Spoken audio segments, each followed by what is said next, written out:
이번 주 포항 MBC 뉴스를 한 번 더 정리해보는 시간, 포항 MBC 뉴스 브리핑 시작합니다. 네, 저희는 오늘 다시 이제 이번 주도 이어서 하고 있는데요. 포항 MBC의 장미쁨, 김형일, 박성아 기자입니다. 네, 반갑습니다. 이번 주에 굉장히 그 유명한 사건이 지금 터진 것 같은데 간만에 포항에서 이렇게 좀 큰 좀 포항으로 봤을 때 좀 불명예스러운, 좀 부끄러운 그런 사건이 포항 관련해서 터졌죠, 그죠? 어떤 사건이죠? 아 저요? 네. 그 뭐 일단은 이제 포항 지역의 한 사업가를 사칭하는 네. 사기꾼이 이제 이번 올해 4월에 그 사기 혐의로 그러니까 116억 원에 달하는 사기 혐의로 이제 구속이 됐는데 그 사람을 조사하는 과정에서 얽히고 설킨 검경부터 해가지고 뭐 언론인 이런 엄청난 뭐 그런 로비 의혹이 나온 거죠. 부장검사. 네. 그죠? 그러니까 본인이 이제 그런 사람들에게 접대를 했었다, 뭐 이렇게 이제 얘기를 했다는 진술도 거죠. 있고 이제 뭐 이런 디지털 포렌식이라던가 뭐 핸드폰 증거도 있고 그렇다고 해요. 그래서 실제로 뭐 압수수색을 하거나 뭐 지금 일부 뭐 기소가 된 사람들도 있죠. 기소는 아직 되고요. 기소는 아직 조사가 진행 예, 중이라 아직 예, 예. 기소는 결정이 안 됐고. 네, 그래서 근데 이제 그 검찰 이번에 이제 부장검사 검찰 사무실이라던가 뭐 자택도 압수수색을 했고. 유례 없는 일이 벌어졌죠. 네, 그죠? 그런 일은. 포항에서 이제 근무했던. 네, 그죠? 맞아요. 요 그 바로 이제 직전에. 예, 지난해까지 이제 포항에서 한 약 1년 넘게 좀 근무하셨던 이모 부장검사에 지금은 서울 남부지검에 있어가지고 네네. 거기 사무실도 뭐 압수수색하고 뭐 이번에 이제 포항 남부경찰서장 현직 서장이죠. 예, 지금 서장도 예, 연루가 돼서 예, 배모 서장도 지금 이제 대기발령 받고 지금 입건이 됐습니다. 그리고 또 이제 어쨌든 추가적으로 이제 지역의 관심사는 추가적으로 또 그쵸. 그런 사람들이 있을 그쵸, 것이냐, 그쵸. 뭐 이런 있지 부분이죠. 않을까요? 뭐 그런 다들 그런 생각을 할 것 같은데 뭐 정치권에도 뭐 이제 지금까지 뭐 여러 가지 나온 이야기로는 이 사람이 이제 그 교도소에 있을 때 그 친분을 쌓은 전직 기자 송모 씨를 통해서 김무성 전 대표를 알게 됐고, 김무성 전 대표를 통해서 또 유명한 이동훈 씨입니까? 예, 전 네, 조선일보 전 조선일보 기자, 또 논설위원 윤석열 캠프에 있었던 대변인 중 대변인 하다가 나왔죠. 그분하고도 연결되고, 그래서 뭐 이렇게 다양한 친분을 쌓으면서 성공한 사업가로 이렇게 행세를 하면서 자기가 이제 특히 수산업 관련 사업을 하고 있고, 거기에 대해서 투자를 하면 상당한 네네. 오징어 관련된 사업을 하는데 투자를 하면 큰 이익을 남길 수 있다라고 사기를 치고 이렇게 다닌 것 같아요. 예. 그래서 이게 파장이 앞으로도 굉장히 커질 것 같고, 최근에 뭐 여러 가지 지금 그 언론에서 나오는 이야기들 들어보면 또 뭐 성접대 이야기도 나오고 여러 가지 또 이야기가 나오더라고요. 네, 포항에 보니까. 있는 뭐 펜션에서 성접대를 했다 뭐 이런 얘기도 있고 각종 의혹들이 많이 나오고 있습니다. 또 뭐 농구 포항시 관련된 이야기도 있죠. 그죠? 네, 뭐 예. 3대3 농구위원회 KOX 회장직 명함 회장이다 이러면서 뭐 포항시를 찾아가서 이강덕 포항시장도 면담을 요청했는데 네, 만나지는 못했고. 네, 그래서 당시 이제 송경창 부시장이 대신 만났는데 작년 5월쯤이래요. 근데 이제 이 자리에서 뭐 예산 뭐, 지원을 요청했는데 예. 대회를 유치하자 뭐 이러면서 이제 했는데 그게 뭐 성사는 안 됐지만 뭐 코로나19 문제도 있고 이러니까요. 그럼 이제 행사를 요즘 좀 많이 자제하고 있으니까. 다행히 어떻게 연관이 되진 않았네요. 포항시는 네, 네. 그래도. 근데 또 뭐 김정재 국회의원도 만났다 뭐 이런 보도도 있었어요. 그죠? 예, 만났는데 네. 김 의원이 좀 신뢰가 안 가는 사람 같다 이렇게 해가지고 예, 뭐 예. 이렇게 그 만남을 만나고 난 이후에 크게 예, 예. 이제 어떤 관련은 없었던 걸로 예. 그렇게 지금 이야기가 되고 있습니다. 네. 예. 그래서 지역에서 이런 지역에 관련된 이런 사람이 이렇게 사기 행각을 벌이고 또 전국적으로 또 이슈화 되니까 사실 포항 지역 시민들 입장에서도 좀 약간 좀 참담하고 좀 부끄럽고 뭐 그런 일인 것 같아요 이게. 그리고 구룡포 갔을 때 뭐 주민분들이 어떻게 뭐 검찰이랑 경찰도 다 그러냐고 이제 그게 다 또 속느냐. 충격적이죠. 뭐 어떻게 다 속냐고 하면서 그게 주민들은 아니까 어떤 사람인지 걔가 그 정도인지는 몰랐다고 그러시더라고요. 그래서 그러면서 동네 어떤 그런 애인데 뭐 그 근데 뭐 정도- 이렇게 뭐 독립분들 뭐 친분 쌓고 뭐 이런 것도 아닌 것 같은데 이제 외지 있다가 이제 다시 이제 고향으로 온 거라고 해요. 네. 그러니까 이제 뭐 어떤 이제 본인의 그 회사라고 등록된 주소에는 엄청 허름한 집이 하나 있는데 네. 거기 한 2년 전에 살았었대요. 어. 그냥 사는 집이라고 하더라고요. 그래서 뭐 거기 뭐 외제차 몇 대 갖다 놓고 뭐 자기 렌트카 한다고 뭐 그랬고. 그러니까 무슨 뭐 회사처럼 보이진 않았다는 얘기. 그럼요. 거네요. 그냥 되게 진짜 허름한 그냥 주택 같은 느낌이었는데. 이 사기를 쳐도 이렇게 크게 치면 사람들이 속는 것 같아요. 그죠? 아예 아예. 막 뭐 100억대, 뭐 200억대 부자다 이래 버리면 자기 1000억대 부자였어요. 1000억의 아. 유산을 받는다고. 그 이동훈 씨 같은 경우는 또 윤석열 캠프에 있었기 때문에 그렇죠. 또 뭐 대선과 관련해서도 또 어떤 이야기가 더 나올지 추가로 또 관심이 가는 부분입니다. 그 검사 같은 경우에는 그 시계 받고 뭐 자녀 학원비까지 받고 했잖아요. 했다고 하잖아요.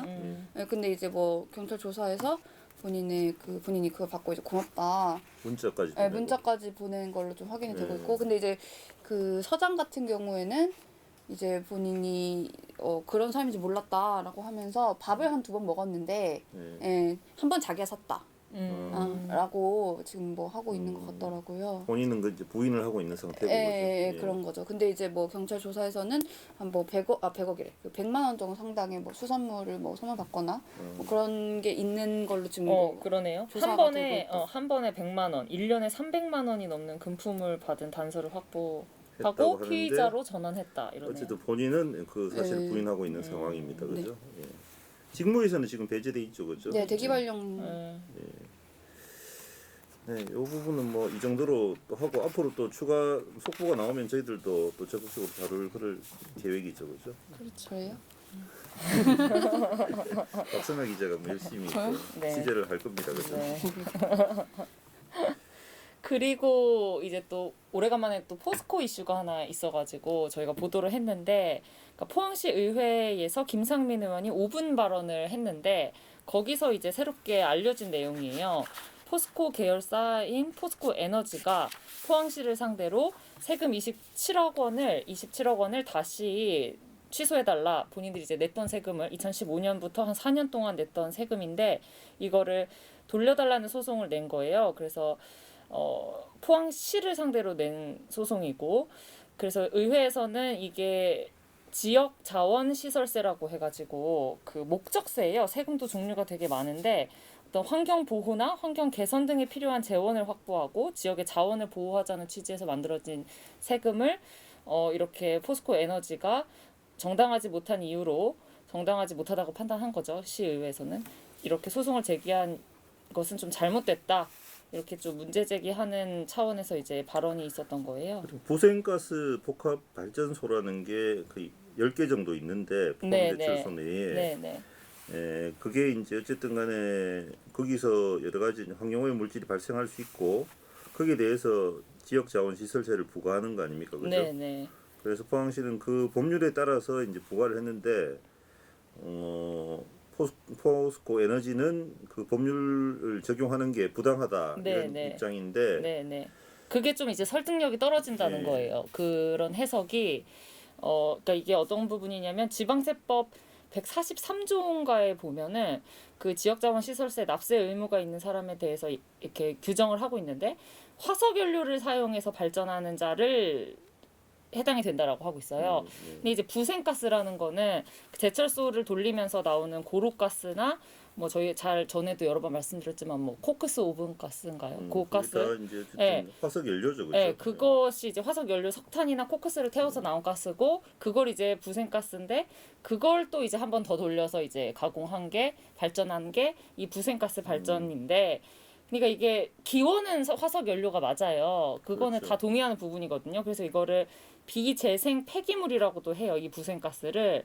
그래서 그런데 포스코에서는 어쨌든 직접적으로 화석 연료를 통해서 나온 게 아니지 않느냐. 그래서 우리는 여기에 해당되지 않는다라고 이제 주장을 하면서 소송을 냈다고 합니다. 그래서 그게 포스코 에너지 측의 입장이기도 하고요.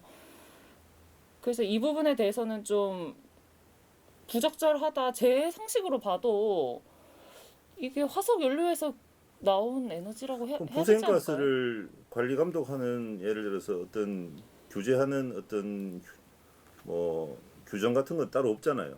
없죠. 부생가스만을 따로. 예, 예. 다만 그러니까- 이제 재생에너지에 대한 이제 그 법이 있는데 예. 거기에서도 이제 그 부생가스는 비재생 폐기물이라고 이번에 한 거예요. 그래서 여기 제 기사에도 있지만 재생에너지에 포함시키지 않았어요. 이 부생가스를. 그러니까 기본적으로 어떤 그러니까 부생가스를 그 관리하거나 규제할 수 있는 특별한 그 별개의 법안이 없기 때문에 네네 기존 법안을 따를 수밖에 없고 제가 생각하기에는 네. 상식적으로 그러면 부생가스가 처음에 만들어지는 거는 결국은 화석 연료를 바탕으로 해서 만들어지는 거니까 그렇게 본다면 이 포항시의 법 적용이 정당하지 않나 저는 그렇게 생각하고 그리고 이런 부분을 일일이 다 이렇게 포항시를 상대로 해서 소송을 낸다는 것 자체도 저는 포스코가 지금까지 수십 년 동안 50년 넘는 세월 동안 포항시에 어쨌든 간에 다양한 뭐 대기오염 물질들을 방출해 왔고 포항시에서 유일무이하게 가장 대표적인 대기오염 방출 기업인데 거기에 대한 어떤 사회적 책임이라든가 책무감을 가지고 있다면 과연 이런 소송을 이렇게 법 적용을 가지고 트집을 잡을 수는 있겠습니다만은 네. 이런 것까지 다 해서 받아내겠다 27억을 우리가 이거 너무한 거 아니냐 그렇죠. 생각이 들더라고요. 그렇죠. 그래서 포항 시민들 도대체 어떻게 보길래 그렇죠. 이런 소송을 제기하느냐, 포항 시민 너무 무시하는 거 아니냐 이런 생각도 들고 최근에 개인적으로. 포스코가 그 다른 소송도 걸었어요. 또 소송도 그러세요? 네, 이제 다른 기사에 나온 건데 그 포항지청 고용노동부 포항지청에다가도 네. 소송을 걸었는데 좀 비슷해요. 음. 이제 어떤 화학 물질을 두고 이게 허가 대상이다. 이제 그걸 규제를 하니까 포스코는 이게 허가 대상이다. 그리고 이제 포항지청 같은 경우에는 이게 허가 대상이 아니다라고 해서 지금 또 소송을 걸었거든요. 그러니까 허가 대상이 아니면 법을 위반한 게 되니까 네네네. 우리는 법을 위반한 적이 없다 이런 걸 주장하기 네. 위해서 이제 이런 소송을 낸 거네요. 그쵸. 그래서 이렇게 정당하게 부과되는 어떤 세금에 대해서조차도 뭐 이런 소송이 제기되는 것을 보면서 저는 느끼는 게 뭐냐면 포항시가 너무 지금 포스코에 대해서 지나치게 온정주의적으로 환경 문제라든가 이런 부분들을 이때까지 해왔지 않느냐. 그 결과가 이런 걸로 나타나지 않느냐 하는 생각도 들거든요. 그래서 보다 좀 엄격하게 포항시가 권한을 행사하고 어떤 그 환경적으로 좀 관리 감독할 수 있는 부분이 있다면 네, 또 해야 네. 되지 않나. 또 그 경상북도도 마찬가지고요. 네, 네. 그 행정기관들이 제 역할을 좀 해야 된다는 생각이 듭니다. 그러니까 이 부생가스 발전소도 그 유해물질이 거의 화력 발전소랑 비슷하게 많이 나온대요. 그 이상으로 나올 수도 있대요. 왜냐하면 부생가스 자체가 이미 그 고로에서 나오는 가스이기 때문에 뭐 니켈, 비소, 수은 이런 중금속도 굉장히 많고 뭐 일산화탄소, 뭐 이산탄소 당연히 많고 근데 그걸 또 한 번 돌리는 거기 때문에 굉장히 오염된 물질들이 많이 나오는데 근데 이거를 세금을 그러니까 매기는 게 좀 문제가 있다라고 하는 거니까 문제가 될 수 있죠. 그리고 지금 또 문제가 될 수 있는 이슈가 뭐냐면 국회에서 그 지역 자원 시설세를 더 올리려고 하고 있대요. 지역 자원 시설세를 뭐 킬로와트당 지금 0.3원인데 이거를 뭐 한 두세 배 정도 더 올리려고 하고 있대요. 그러니까 포스코 입장에서는 지금 이런 소송을 거는 이유가 이런 게 또 배경에 있는 것 아니냐라는 얘기도 있어요. 왜요? 이렇게 해서 그 지역 자원 시설세 자체의 법 적용에서 빠져나가야 나중에 지역 자원 시설세에 올리더라도 올리더라도 본인들이 이제 좀 피해를 덜 입는다는 거죠. 금액적으로. 근데 이제 포스코라는 기업이 뭐 이런 작은 기업이 아니고 어쨌든 굉장히 국가적인 기업인데 이렇게 올려봐야 사실 상업운전을 하는 거에만 이거를 매기기 때문에 사실 자가운전하는 대부분의 발전소에는 매기질 않아요. 근데 그럼에도 불구하고 이런 돈 때문에 그러는 거라면은 정말 좀 실망이다. 뭐 이런 지적도 있었죠. 그리고 또 경주로 저희가 이야기를 조금 해보면 네. 경주의 아파트 경주 문제가 경주 다시 또 지역이 이제 심각해졌나 보죠. 아파트가 이제 지금 좀 많이 지어지면서 좀 물량이 과잉 공급되고 있는 거 아닌가.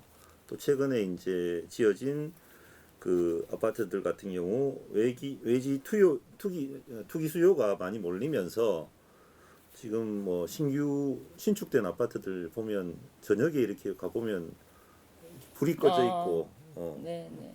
실거주하는 게 아니고 네. 분양은 다 됐는데 네. 불이 꺼져 있는 그런 아파트들도 있고 그런 걸 보면 확실히 외지 그 투기 수요가 많이 몰린 거 아니냐. 그래서 뭐 지역에서는 한 20-30% 이상 외지인들이 와서 그 투기를 한 거 아니냐. 뭐 이런 지금 이야기가 나오고 있거든요. 또 지금 현재 그 신축 중인 그 분양 신축해서 이제 분양된 아파트 같은 경우도 지금 한 30% 정도 외지인들이 투기를 한 것으로 지금 이야기가 되고 있습니다. 그런데 이런 상황인데 경주 지역에 또 지금 한 5천 세대 정도 또 신규로 신경주 역세권이라든가 이런 부분에 있어서 이제 형곡이라든가 이런 쪽에 한 5천여 세대가 또 신규로 이제 대기 물량이 또 지금 있습니다. 그래서 경주시에서 그 승인을 하거나 승인 예정 검토 중인 어떤 그런 주택이 5천여 세대나 되니까 이 부분에 대해 가지고 결국은 또 다시 이제 기획 부동산이나 아니면 외지 투기 수요가 몰리는 거 아니냐. 이렇게 되다 보니까 이제 기존 아파트 값이 또 떨어지는 거예요. 기존 아파트 값이 또 20-30% 떨어지니까 그 아파트를 사서 이제 이주를 하려 그래도 기존 아파트를 팔지를 못해 가지고 이주를 못하는 또 부작용도 생기고 그러다 보니까 이런 과잉 공급 문제가 결국은 투기만 부추기고 그 지역민들에게는 도리어 이제 더 피해만 주는 이런 좀 부작용이 있지 않나. 경주는 제가 알기로 몇 년, 불과 한 3년 전에도 이렇게 공급 과잉 문제 때문에 예. 그 허가를 안 한다고 해서 규제 지역이 됐다가 네네. 예, 또 작년인가 풀렸죠. 또 풀리자마자 또 풀리자마자 이렇게 또 됐네요. 이렇게 또 된 거죠. 예. 그래서 좀 주택 정책 자체가 좀 면밀하게 수요 공급을 좀 잘 예측해 가지고 좀 해야 되지 않나. 그래서 인구는 자꾸 줄고 있는데 이렇게 아파트를 계속 늘리는 게 맞느냐. 뭐 그런 지금 지적이 있습니다. 포항도 지금 약간 비슷한 고민에 빠져 있는 것 같긴 하던데 제가 자세히는 좀 더 알아봐야 되는데 포항도 지금 굉장히 또 분양을 많이 해주고 있다고 요즘 하더라고요. 많이 네, 하더라고요. 그쵸. 보니까. 그래서 이게 우려하는 분들이 많아요. 포항 같은 경우에도 결국에는 이렇게 외지 투기꾼들의 어떤 그 집값은 그렇게 되면 이제 계속 상승하잖아요. 그러니까 그렇죠. 실제로 네. 포항 주민들이 살 수 있는 집 비용을 부담해야 되는 돈은 계속 올라가는데 외지에서 투기를 하는 사람들 입장에서는 돈을 많이 벌 수 있는 거니까 어떤 바람을 타고 그래서 결국에는 시가 어떤 시민들의 피해를 좀 너무 좀 방관하는 거 아니냐 이런 지적이 포항에서도 좀 나오고 있는 것 같더라고요. 예, 그리고 지금 뭐 이렇게 해서 뭐 이번 주는 이런 주요 뉴스들이 이제 새롭게 이제 있었고 저희들이 이제 보도한 뉴스들이 또 큰 영향을 미치면서 또 후속 보도로 지금 한 것들도 있죠, 그죠? 그래서 이강덕 포항시장 관련된 건도 네. 결국은 시장님이 사과를 사과를 하셨죠. 예. 네. 그래서 의회 본회의가 이제 그 정례회가 포항시의 정례회가 화요일 날 이제 폐회를 했는데 그때 이제 본회의 마지막 본회의에서 이강덕 시장이 그 직접 그 김민정 의원과 또 그다음에 우리 성폭력 피해자에게 사과한다고 하셨고 그리고 앞으로 이런 어떤 여성 정책들 저희 뭐 구 포항역사 성매매 집결지 같은 경우나 이런 부분들에 대해서 대책을 좀 추진을 하겠다 이렇게 의사를 밝혔어요. 그래서 이게 보도는 저희가 그때 브리핑에도 얘기를 했지만 보도는 별로 많이 되지 않았었던 것 같은데 저희가 주로 보도를 했죠. 네. 예. 그리고 다른 왜곡된 보도들이 많았다 저희가 예. 이렇게 얘기를 했었잖아요. 근데 이렇게 사과가 있었던 걸로 봐서는 어쨌든 우리의 보도 어떤 취지에 많이 공감하셨지 이게 않았나. 저희들 뭐 풀 영상을 저희들 올려가지고 또뭐 네. 6,900회 정도 저 조회를 했고 또 저희들 뉴스가 이제 대구의 MBC에도 나갔는데 네네. 대구 MBC 조회수를 보니까 93,000회까지 조회를 했더라고요. 상당히 많은 시민들이 이제 뉴스를 보고 또 좀 공부를 하신 것 같아요. 저희도 댓글을 보니까 권위의식이 완전 몸에 배어 있다. 권력만 잡으면 다른 사람을 무시하는 뭐 이런 네네. 댓글도 있고 그리고 이제 그 네, 뭐- 이 시장이 그 본회의에서 했던 발언, 예. 뭐 올려주고 안 올려주고는 뭐 내가 네, 그러니까 판단하는 거다. 이 부분을 약간 그 패러디한 댓글도 예, 있었어요. 또 무슨 조선시대 사똥가 예. 기가차네 뭐 이런 네, 댓글도 네. 있고 저 하여튼 이런 좀 제가 표현하기 좀 궁금하신 곤란한, 분들은 뭐 직접 예, 보시면 그런 내용들도 되니까요. 많이 있습니다. 네. 그래서 어떤 이게 근데 보니까 다음 날 그 저희 민선 7기 3주년 공식 그렇죠. 기자회견이 있었더라고요. 예, 그래서 거기서 그거를 또 의식한 게 아닌가 이런. 이광덕 시장이 또 이제 3선 도전을 하겠다고 자기 선언을 했습니다. 그래서 아무래도 이제 그 다음 날 그런 또 행사가 있고 하니까 본인 입장에서도 이런 갈등 상황을 지속하는 게 굉장히 정치적으로도 큰 부담이 됐을 것 같아요. 그래서 조기에 좀 수습을 하고 좀 사과할 건 빨리 사과를 하고 네, 네. 넘어가야 되지 않나 이렇게 네. 생각했던 것 같고 네. 뭐 저는 잘한 결정이라고 네, 봅니다. 네. 예. 실제로 또 그 자리에서도 그 질문이 나오기도 했었고. 예. 근데 이 피해자한테는 왜 1년 넘게 만에 사과한 거예요? 그렇죠. 이제 피해자에게 사과가 좀 늦었다라는 지적이 안 그래도 있었죠. 그때 1년 넘어서 했던 네. 거니까. 그리고 앞으로 이 피해자가 그때 제가 이제 보도를 했었지만 피해자가 어쨌든 지금 굉장히 그 압박감이 심해서 퇴사를 지금 고민하고 있는 상황이거든요. 그래서 이 문제가 어떻게 해결될지 피해자에 대한 구제 조치가 정말 끝까지 책임 있게 이루어질지 이런 부분도 좀 지켜봐야 되는 네. 상황이죠. 예. 그리고 또 저희가 여러 차례 지적을 했지만 공무원 사회의 어떤 이런 포항시 공무원 사회의 어떤 폐쇄적인 문제들 저희가 포항시 노조도 언급을 했었는데 이런 전반적인 인식 개선으로 좀 이어질 수 있을지는 조금 더 지켜보고 저희가 관심을 가져야 되지 뭐, 않을까. 이광덕 시장님도 뭐 정치적인 어떤 그런 어떤 목적이 아니고 진짜 진정한 반성으로 네. 저희들은 받아들이고요. 예. 좀 앞으로도 실제 시정에 좀 그렇게 반영이 됐으면 좋겠습니다. 예. 네. 그리고 또 저희가 여러 차례 보도를 했던 우리 박 기자가 여러 차례 보도했던 그 불법 성매매와 보복 폭행 사건이 더 수사가 확대돼가지고 네. 더 많은 그런 어떤 범법자들이 네, 검거가 이 되는. 뉴스는 보고 좀 놀랐습니다. 네. 지역에서 이렇게 많은 그 성매매라든가 이런 것들이 불법 성매매들이 이렇게 이루어졌다는 거. 네. 예. 그러니까 이제 그때 이렇게 5월에 사건이 있고 나서 경찰에서 이제 추가로 수사를 확대를 한 건데요. 그 과정에서 이제 저희 쪽에 왔던 제보가 있었는데, 그 이제 피의자 중에 한 명이 원래 성매매를 알선하던 사람이다. 네. 미성년 성매매 원래 알선하던 사람이다. 그래서 그때까지 이제 경찰은 거기까지는 수사가 이루어지지 못한 거죠. 그러니까 그런 증거들이 없었으니까.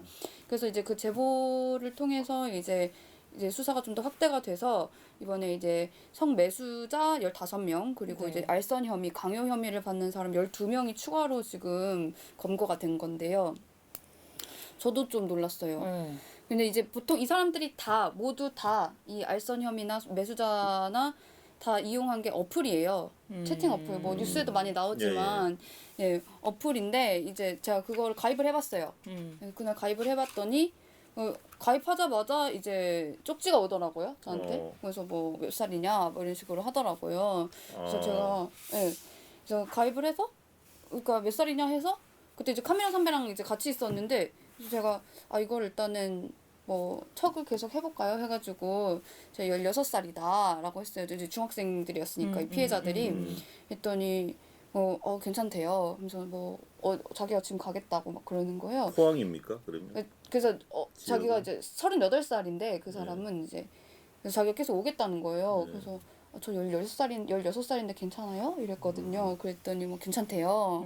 그러면서 뭐 지금 갈게요 하면서 계속 저한테 뭐 그러는 거예요. 그러더니 자기 지금 경주인데 포항으로 지금 오겠다고 하면서 계속 만나자고 그러는 거예요. 그래서 막 저랑 선배랑 둘이서 이거 진짜 우리가 가서 그 어플은 그러면 지역을 특정해서 이렇게 자기가 나타나는 그러니까 뭐 거니까 킬로미터로 이렇게 떨어진 거리가 또 나오는 것 같더라고요. 상대방이 이제 가까이 있다는 걸 네네네 알 수 그런 있는 거 거네요. 같더라고요. 그러면서 뭐 바로 막 15만 원 이러는 거예요 저한테. 그러면서 그런 어플이더라고요. 그러니까 그런 어플에서 이 모든 게 다 이루어진 건데 이제 그 강요한 사람들 같은 경우에는 주로 이제 그 가출성 청소년들한테 이제 뭐 모텔이라던가 아니면은 뭐 밥 먹을 거 이런 거 좀 제공을 해주고 그 다음에 이제 그거를 억지로 이제 채무 관계처럼 만들어가지고 너네 돈 갚아라 나한테라고 협박하고. 하면은 뭐 가출한 그 청소년들의 좀 어려운 그 상황들을 악용해가지고 그런 거죠. 하는 그래서 거네요. 이제 갚아라라고 하면은 그 친구들이 이제 갚아야 된다고 생각하잖아요. 어린 마음에는. 그렇죠. 예. 네, 그러니까 그럼 너 돈이 없으면은 이거라도 해서 갚아라라고 한 거예요. 그런 식으로 해서 이게 지금 강요 혐의를 받는 사람들이 모두 12명인데 한 명 빼고 다 20대 초반이고 다 남자고요. 그리고 한 명은 심지어 미성년자예요. 이 강요한 사람도. 네. 지역에서도 이런 문제가 심각한 것 같아요. 그래서 포항 여성위에서도 보니까 성명서를 또 냈더라고요. 네, 그래서 네. 뭐 그 성구매자를 색출해 신상 공개하고 강력 처벌하라. 또 지금 학생들이 좀 많이 개입돼 있기 때문에 포항 교육지원청도 좀 이런 부분에 대한 교육을 좀 하고 근본적인 대책을 강구해야 된다고 또 말했고, 또 제일 중요한 거는 성매매 집결지 폐쇄 이 부분에 대해서도 좀 대책을 만들어라 포항시가 네. 뭐 이런 요구도 했습니다. 그러니까 우리 지역사회 전반적으로 이런 성매매에 대해서 좀 엄정하게 어떤 그런 모습을 보여줘야 우리가 청소년들에게도 이런 여러 가지 대책이나 교육 같은 게 이제 효과를 낼 수 있다라고 판단하는 거죠. 그래서 이게 27명이 이렇게 검거된 거는 사실 저는 성매매 사건으로만 해서는 사실 거의 처음 보는 것 지역에서는 같아요. 좀 그래요? 네. 거의 없었던 네. 일이죠. 예.